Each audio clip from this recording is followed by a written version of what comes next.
Hello. So, we will discuss the least upper bound, greatest lower bound of a set and compact sets today. So, this requires the concept of ordered set. Ordered set first. We define like this. Let S be a set.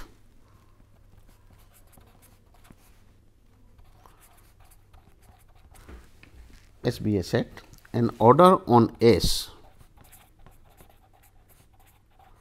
An order on S is a relation denoted by sign, this sign, which we call later on we will say less than sign or smaller sign, with the following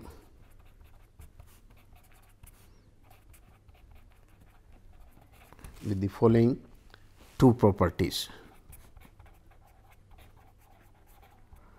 The first property is that if x is in S and y is in S, then one and only one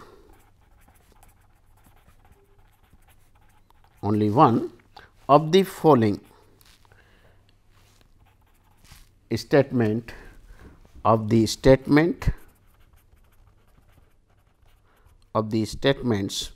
that is x is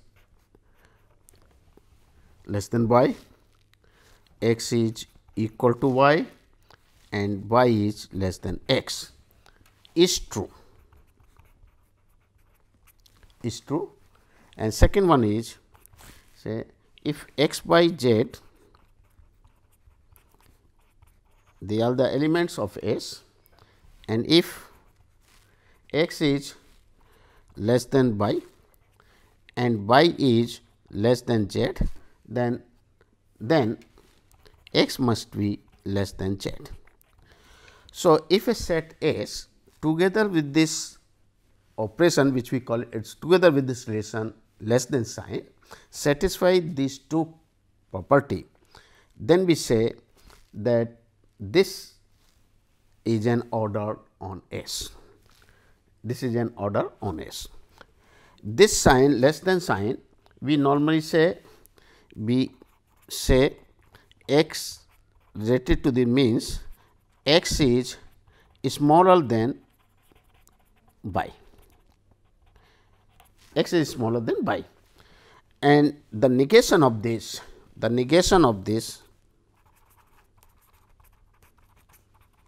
is x is greater than or equal to y. This is the negation part of it, means x is greater than or equal to y, the negation of this will be x is strictly less than y. So, that will be the sign for them. Now, obviously, when we say the set of rational number or set of the real numbers, then this order is defined. One can identify two real number or two rational numbers, one can say which one is smaller than the other, or whether they are equal or whether one is greater than the other, like this. Then the set, order set means a set, an ordered set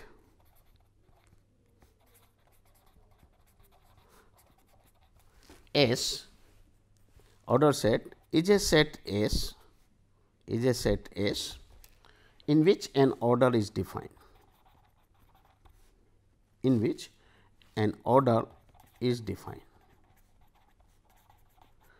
For example, set rational number, set of all rational numbers is an ordered set, because if we take R and S, suppose these are two rational number and define the relation R is less than S, means S minus R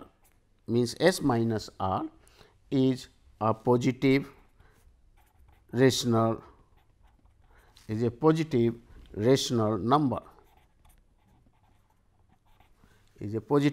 number, then obviously it will satisfy these two property which we have stated. So, set of rational number is an ordered set, set of real number is an ordered set, set of real number is an ordered set, ordered set. However, set of complex number, set of complex number is not an ordered set. We cannot introduce the order between the two elements of a C complex number, set of all complex number, because for example, if suppose I take the complex number E and 1, okay, and when we say E is greater than 1,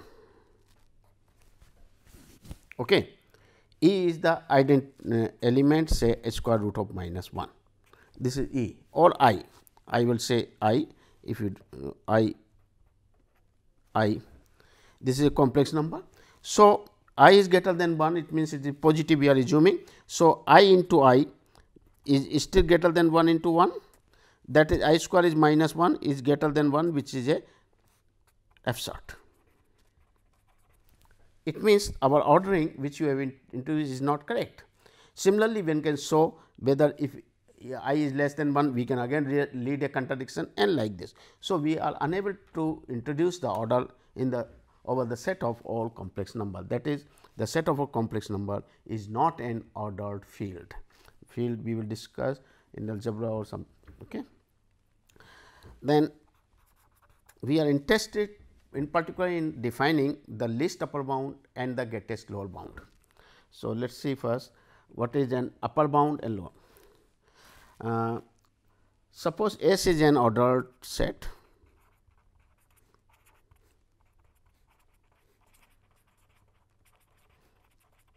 S is an ordered set and E is a non-empty subset of S. Now, if there exists some beta, there exists as beta in S such that all the elements of E, that is x belongs to E, is less than or equal to beta, and this is true for every x belongs to E. Then we say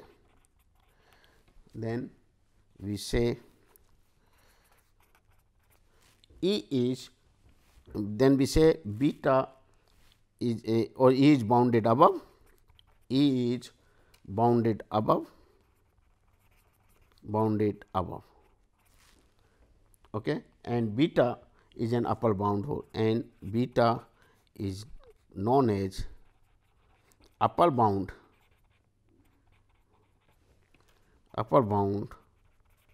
for E. Now, obviously, beta is an upper bound, there are many infinitely many real numbers will be available which will be an upper bound for E. Any number which is greater than beta will act as an upper bound for E. Okay. So, we are interested in the least upper bound for it. The same case happens if it is lower bound. We define the lower bound in a similar way. Suppose S is an ordered, suppose S is an ordered set,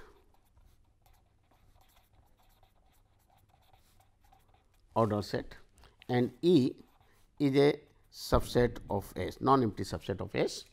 If there exists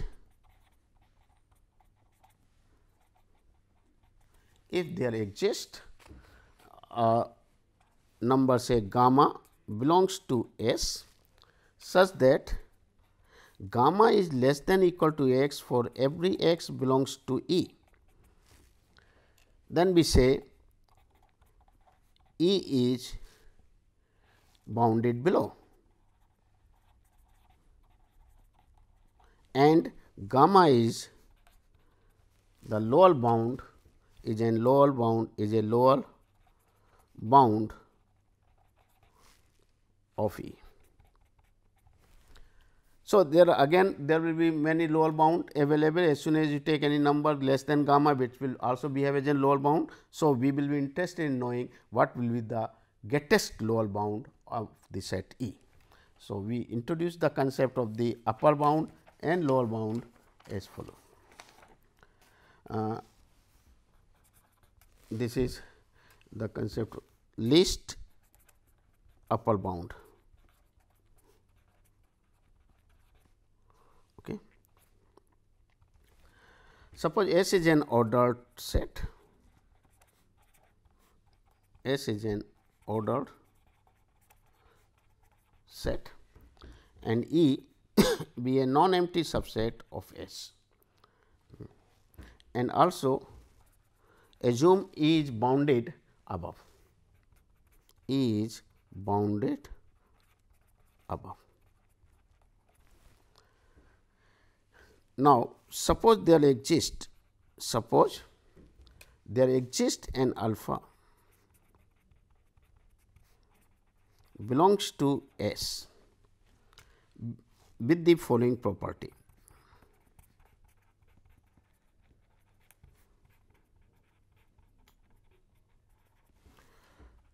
Alpha is an upper bound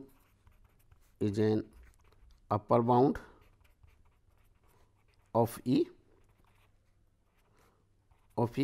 This is the first property, and second one is if I take a number slightly lower than alpha, then it should not behave as an upper bound, and second is if gamma is any number less than alpha, then gamma is not an upper bound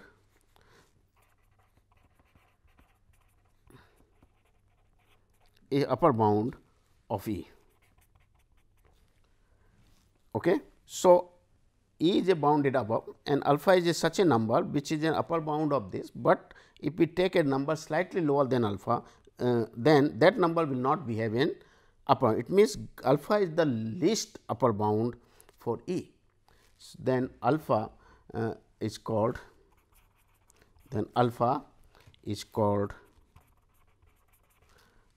the least upper bound of E, and we denote this thing as, and also or some we also say it is a supremum of E.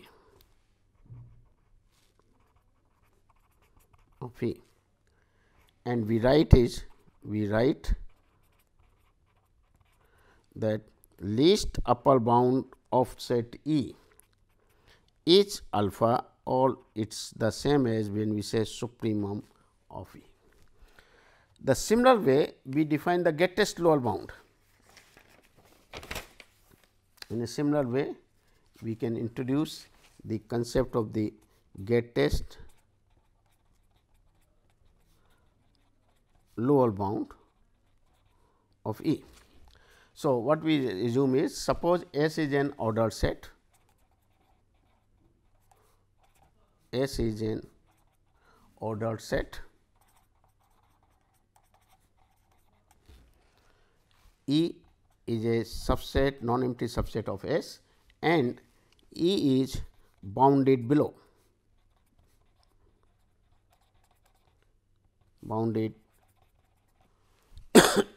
below. Suppose there exists and say beta belongs to S, a beta belongs to S with the following property,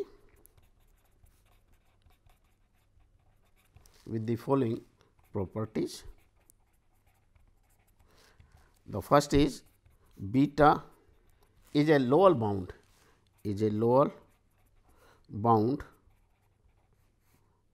of E,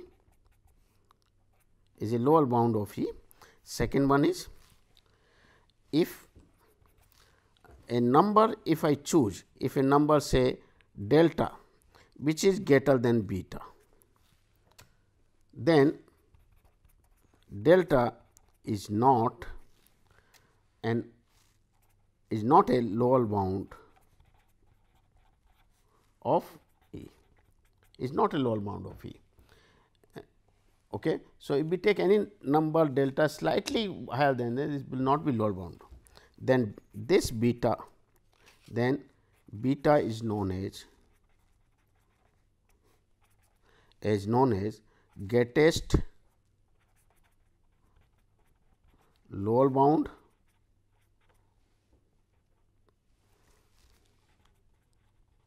of E, or we can also say it is the infimum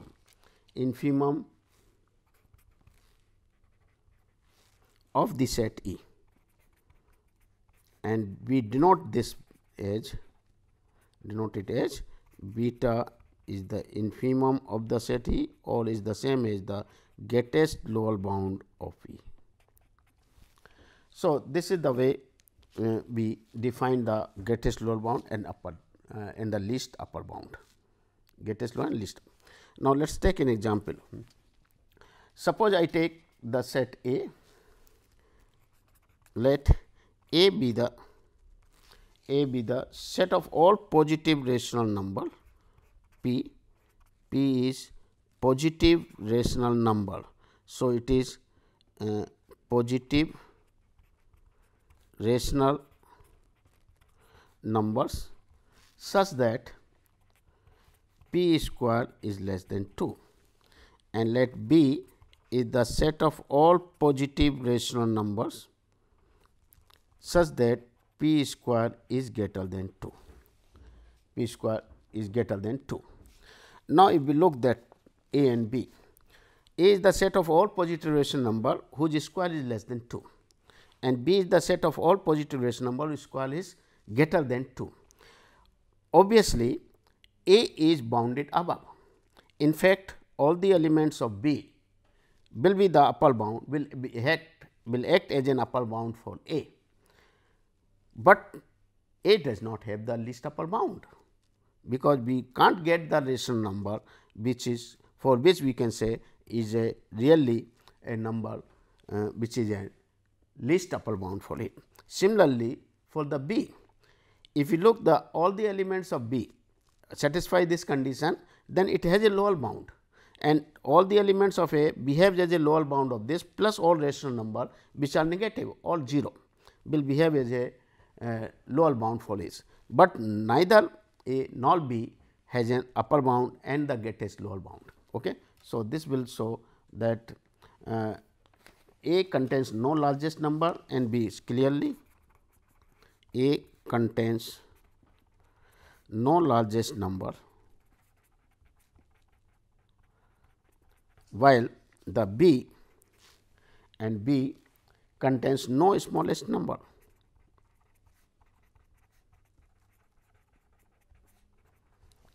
Okay. So, in this case the greatest lower bound A has no greatest B has no greatest lower bound and has no largest number. So, this so therefore, we can say A has no least upper bound while the B has no greatest lower bound. That is obviously true. Okay. Let us take another example. Suppose I take the set of rational numbers, let E1 be the set of all rational number R belongs to Q such that R is strictly less than 0, and E2 be the set of all rational number Q rationals such that R is greater than equal to 0. Okay. R is less than equal to 0, same, such that R is less than equal to 0. Suppose I take this thing, then the set of rational number which are less than 0. So, obviously, it has an upper bound 0, here also has upper bound 0. It means the supremum value of E. So, therefore, supremum of E1 will be 0, supremum of E2 will also be 0, but you see the supremum value of E1 does not belongs to E1, while the supremum value of E2 belongs to E. So, it is not necessary when we say the least upper bound or greatest lower bound, then it is not required, it is not necessary that that supremum value will be a point of set. It may or may not be the point of set that we have observed here. Okay. Similarly, but both are having the same. Okay. Similarly, now another interesting property which is in connection with the ordered set is this is known as the least upper bound property. Least upper bound property. What is the least upper bound property? An ordered set S is said to have the least upper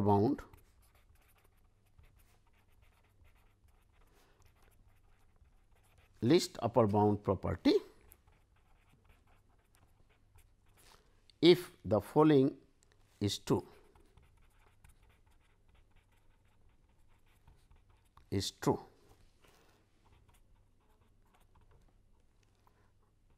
Following is true. What is the if E is a non-empty subset of S is not empty, is a non-empty subset of S and E is bounded above.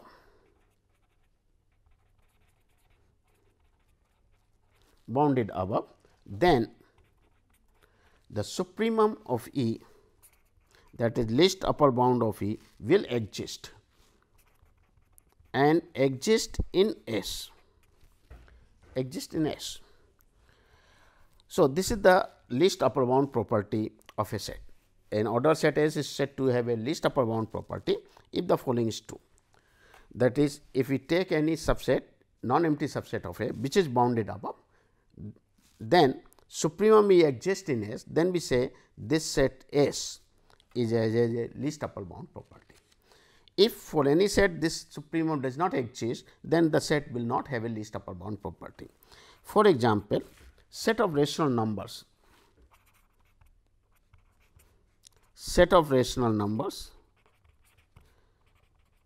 that is which is denoted by Q does not have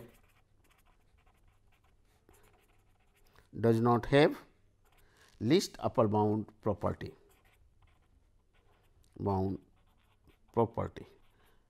And that we have seen already with this example, because basically A and B, these are the two subsets of the rational numbers, and neither the A nor B has an upper bound, is it not? Neither A does not have a upper bound, B does not have the lower bound for it.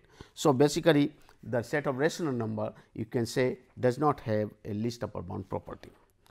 Now, there is a relation between the greatest lower bound, least upper bound and the least upper bound property.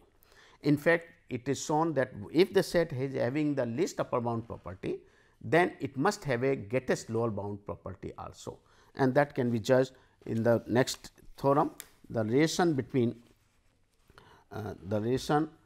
the least upper bound, greatest lower bound and this. So, theorem says, or you can before this you can write the remark, I will write the remark here is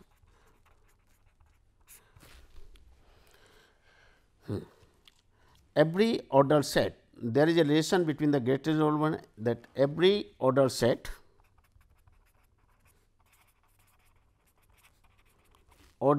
with the least upper bound property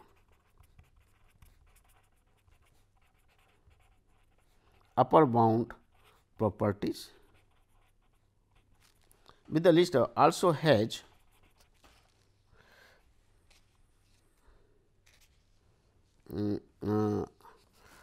their remark is there is a close relation between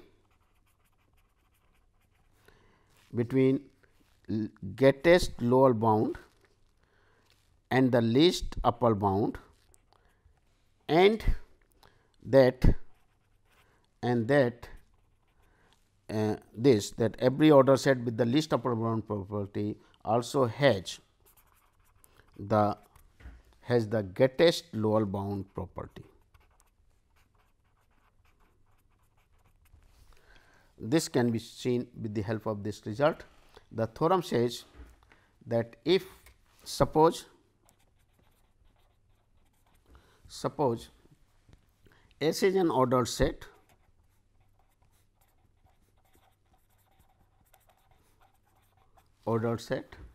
with the least upper bound property,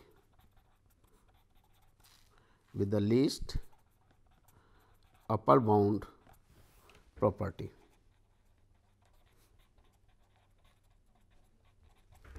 bound property, and suppose B is a non-empty subset of S, B is a non-empty subset of S having, and B is bounded below.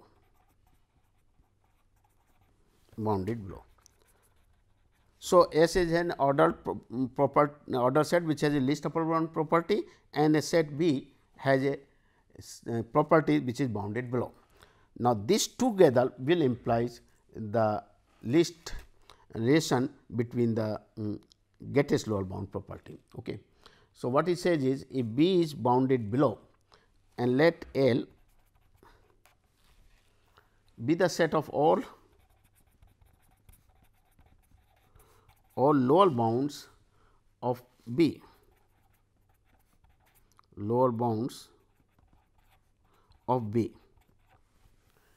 then the supremum of B, that is the least upper bound of B, that is alpha, will exist in S, and this alpha will be the infimum value of B, that is it will be the greatest lower bound for B. And in particular, infimum of this V exist in S. Okay. Infimum, let us see the proof of this. What is given is S ordered set which has a upper bound property. Upper bound property means if any set is there which is a subset, non-empty subset of this, and if it has an upper bound, then the supremum of this will exist in this. Now, here we are assuming that S has a upper bound property and a non-empty subset B is bounded below. Then because of this upper bound property and this condition, we will show that B will have the greatest lower bound and infimum of B will exist in S. That is what is. So, since B is given, B is bounded below, this is given. Okay. And what is our L? L is the set of all lower bound of B. B is bounded below, it is already given. It means there is a bound available. So, L is non-empty. So, this implies L is non-empty. Okay. Now, L is the set of all lower bound of B. So, what is L? So, clearly since L is the collection of, L is the set of all lower bounds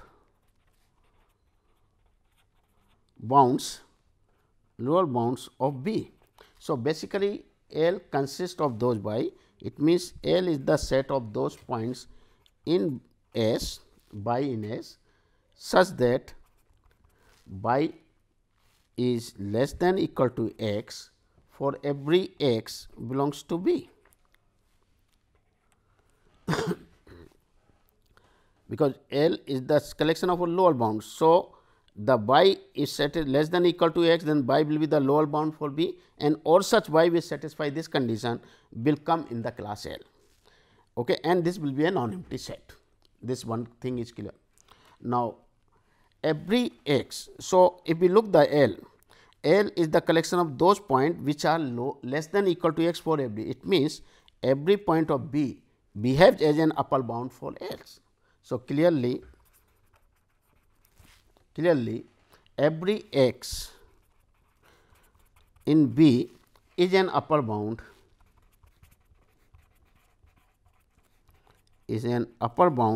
of L. So, it means L is bounded above, thus L is bounded above.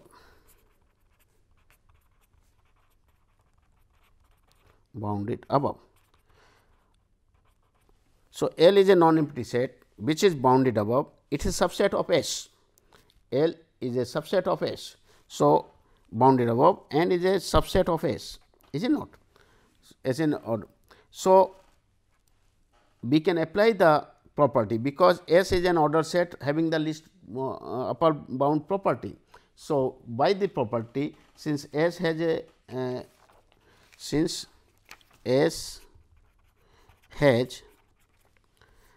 least upper bound property,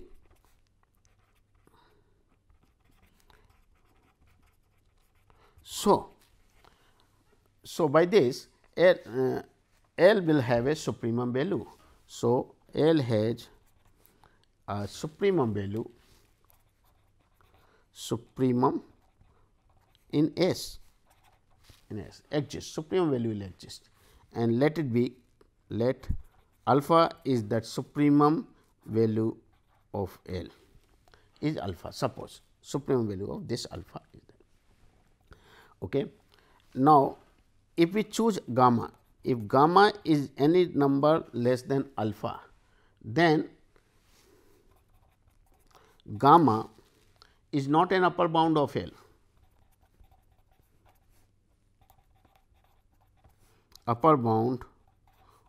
Because alpha is the least upper bound.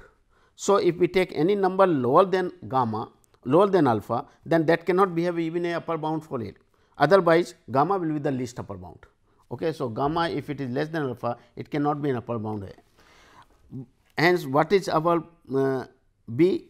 B is the set of those points which are for such that every point of this is an upper bound for it, and here gamma is not coming in an upper bound for L. So, obviously, gamma cannot be a point in B, because all the points of B must be an upper bound, is an upper bound which we have shown, but gamma is not an upper bound of L. Therefore, gamma cannot be a point of B. Okay. So, what this follows, it implies that alpha is less than equal to x, alpha is less than for every x belongs to B, because any number less than alpha cannot be a point in B. So, alpha will be the least number and then alpha will be less than equal to x. So, this shows that alpha belongs to L. Okay. That is what alpha belongs to A, that is the supremum will exist and it is in L. Now, if any number which is less than alpha, any number beta which is greater than alpha, then beta cannot be in L, because alpha is the least upper bound and all the beta is greater than. So, again it will not be in L. So, once it is not in L, alpha is not in L, beta, then what happened? That this beta which is greater than alpha, in other words, that alpha will be the infimum value of B, because then beta will be in which? Beta will be in B. So, it is a alpha beta. So, this shows alpha is a lower bound of B, is a lower bound for B, but beta is not, as if beta is greater than alpha, it will not be lower bound for this, okay, because it is the least. Therefore, alpha will be the infimum of B, and that proves the results. Okay. So, that shows the result. Now, having proved this thing, we will come back again to the sets where we are discussing the open sets and closed sets, etc., where the supremum value, infimum value will be required. So, we need basically we wanted to show that result where the supremum concept and infimum concept is required. So, that is why all these things were taken. So, this result we wanted to show. The result is, let E be a non-empty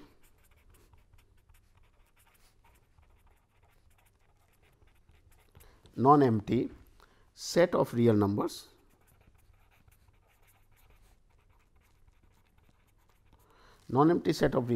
which is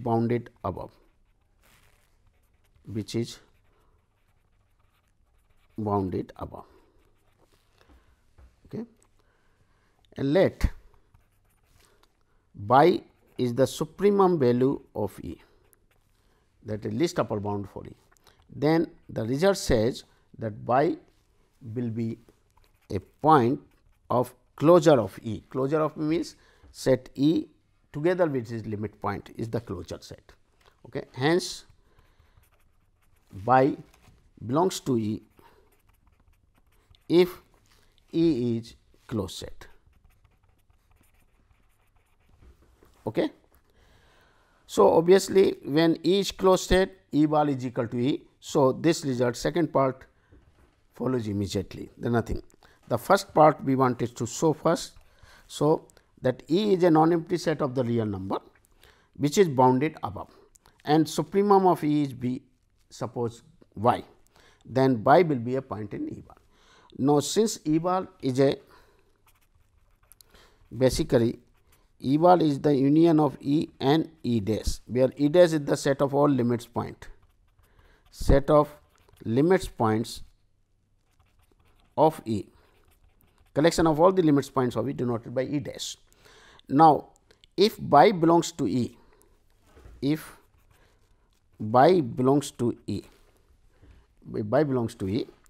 then obviously y will be the element of E bar, because it is a union of this and y bar. So, nothing to prove.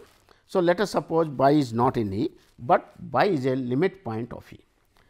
Assume we will show then y is a limit point. So, assume y is not in E, but we wanted to show y is in E closure. It means y must be a limit point of E. So, that we wanted to prove. So, let us seek for every h greater than 0, there exists then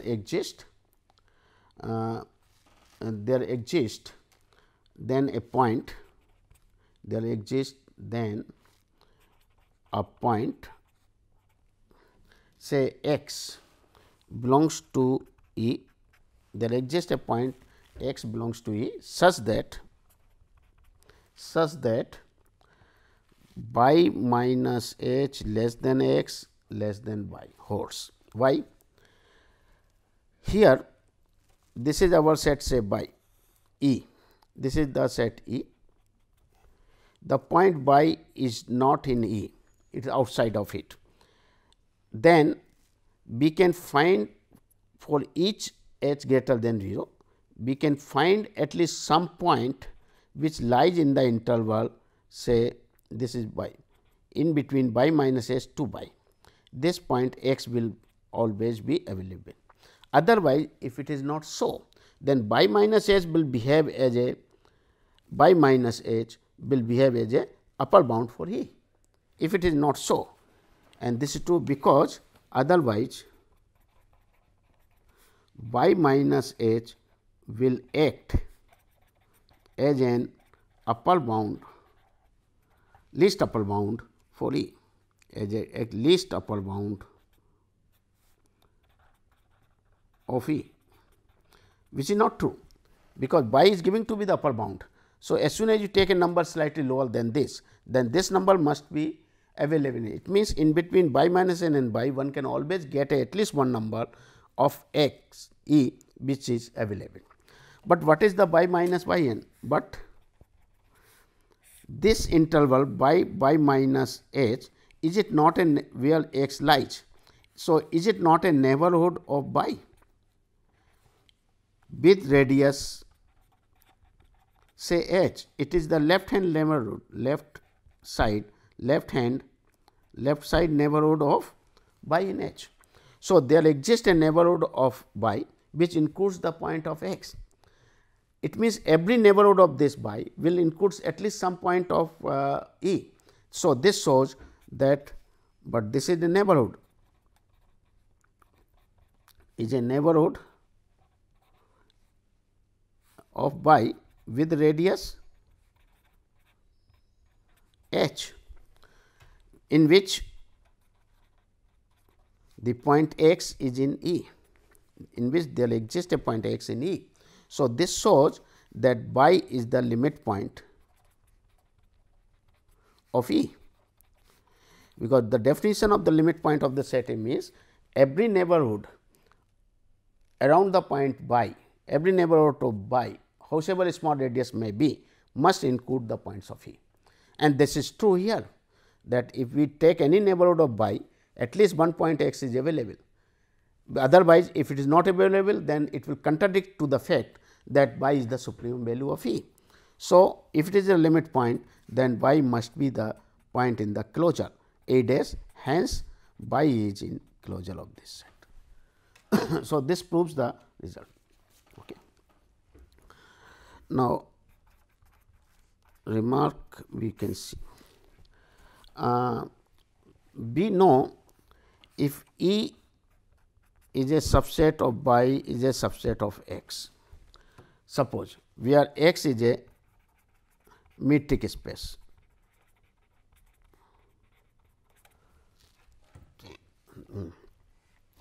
Then we have seen that a set may be open in x, may be open in y, and may not remain open in x. This we have seen just like a open interval a b, which we have seen it is open in R 1, but it is not open in R 2.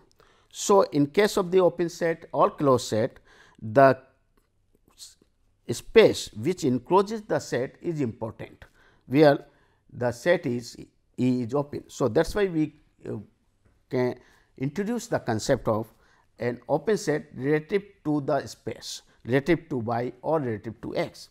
So, we introduce here two definition, that one is a set E is open,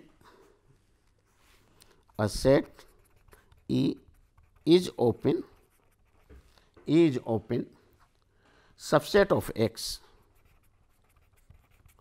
means to each p belongs to E, there is associated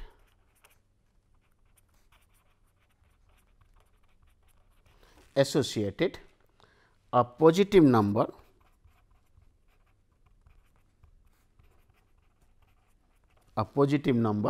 R such that the condition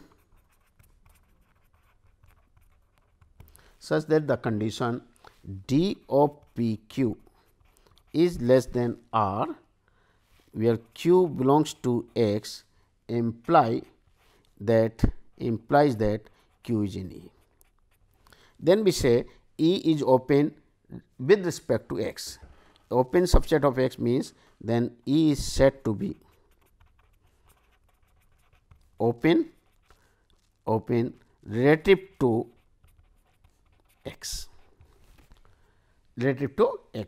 Similarly, we can say by, since y is also a metric space under the same metric topology D. So, E may also be open with respect to y. Then we say define that the set E is open, the set E is open relative to y,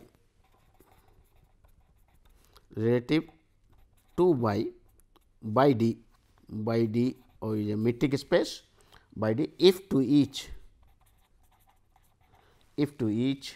here also x d we will write x d is a metric space, okay, relative to x by relative to y if to each p belongs to E, there is there is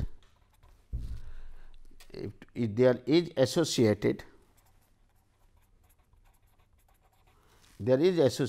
an R greater than 0 such that the condition D of P q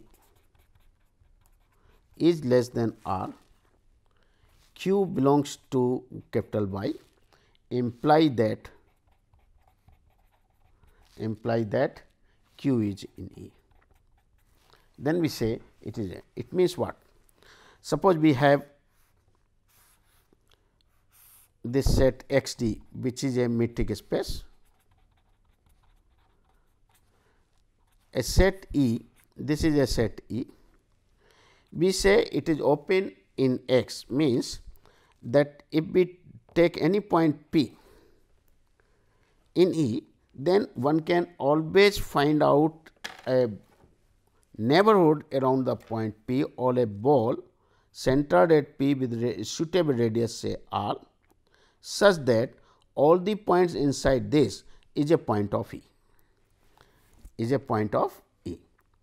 Then we say that E is open in all the points Q which are of X, all the point Q which are in X, if they are the point of E, then we say it is a open. It means that every point is an interior point with respect to X t. But when you say this is our Y is a subset of X. So, it is also a metric space with respect to D. Then we say that E is open with respect to Y. Now, here when you draw the neighborhood around the P, then the point Q which you are choosing must be a point of Y, okay?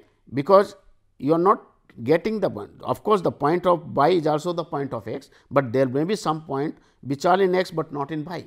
So, this relation when the distance of P q is less than R and Q belongs to Y implies if Q is in E, then we say E is open in Y. So, as if there is no X, only E is a subset of Y and E will be the open set in Y, every point of P is an interior point with respect to Y, that is all. Then we say E is open relative to Y, similarly E is open. Now, this has been shown that a set E may be open with respect to Y subset, may not be open with respect to the large set, and that examples we have seen. However, in case of the compact set, we will see this result, this restriction is not there. So, that is more friendly than our open set or closed set. So, that is the idea. Okay? So, we will see that. Before going for the compact set definition, we have one more results. That result shows what will be the form of the open sets in the relative case. Suppose Y is a non-empty subset of X, X d be a metric space, where X d is a metric space. Let X d be a metric and Y be a non-empty subset of X. A subset E of X, a subset E of X d is open. A subset E of X d, a subset E of Y, I am sorry. So, I will subset E of Y d, let it be Y d, a subset E of Y, a subset E of Y is open relative to Y,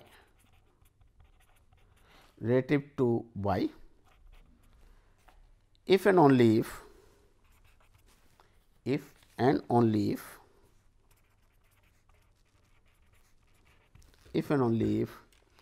E can be expressed as, or E can be written as Y intersection G for some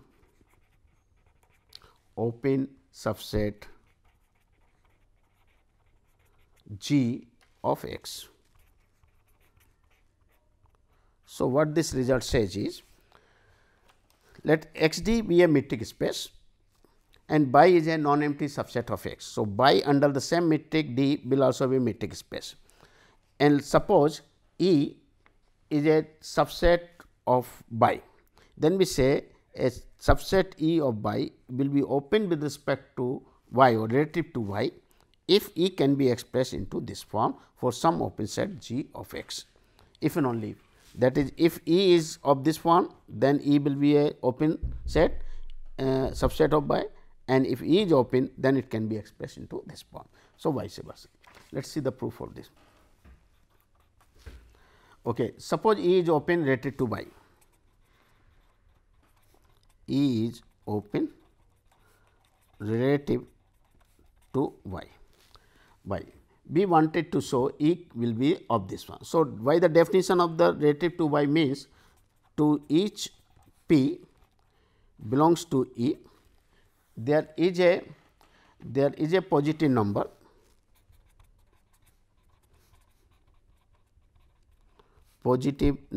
say our R p such that the condition D of P q less than R p, where the q belongs to y, implies that q will be in E. This is by definition when E is open relative to y. Okay.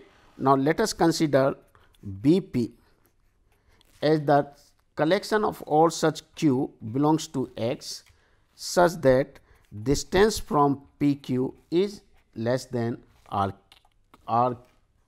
p, where q is in the elements of y. Let us q is in X.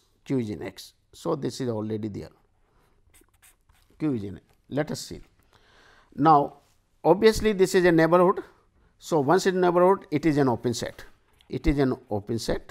And G, if I take the union of all these B p, where the p belongs to set E, then this collection of the open set will also be open. So, it is an open set, is an open subset of X. Clear? Nothing to. Now, since P is in the neighborhood B p, which center P and radius say R p, P is in the for all P belongs to E. This is by construction because P is the center of this neighborhood. So, it is clear that E will be contained in G, which is G intersection by because this B p is a set in E, and all the points in E belongs to B p, and G is the union of B p. So, E, every point of E is in by as well as in G. So, it is the intersection of this thing is obvious. By our choice of B p, we can say we have that B p intersection by is a subset of E. By our choice means because we have B p constructed like this way, set of all such that this is there is a positive such that this one is. So, when it restrict q to y, then all these points basically they are the points common to E, intersection with this and contained in E. So, by our choice, because this will be the set to each p there is a positive because E is open, because E is an open set. So, this entire thing is available in E because E is giving to be an open set relative to this. So, this is by our choice. Therefore, for every p, so the G intersection by, take the union of this, G intersection by is contained in E, and hence E will be equal to G intersection by. So, one result is complete. Conversely, just one more. Conversely, if G is open in X and E is of the form G intersection by, then every P belongs to E, every P belongs to A has a neighborhood B P which is totally contained in G, because G is open and E is of this form. So, E will also be for any P belongs to E means it will be in G, and G is open. So, neighborhood must be available in G. Then the G B P intersection by neighborhood intersection by will be contained in E. Okay. Because P is in there and G is this form. So, intersection will be available in E, so that E is open. So, that E is open relative to Y, by relative to Y, and that is prove the results. Okay, thank you very much. Thanks.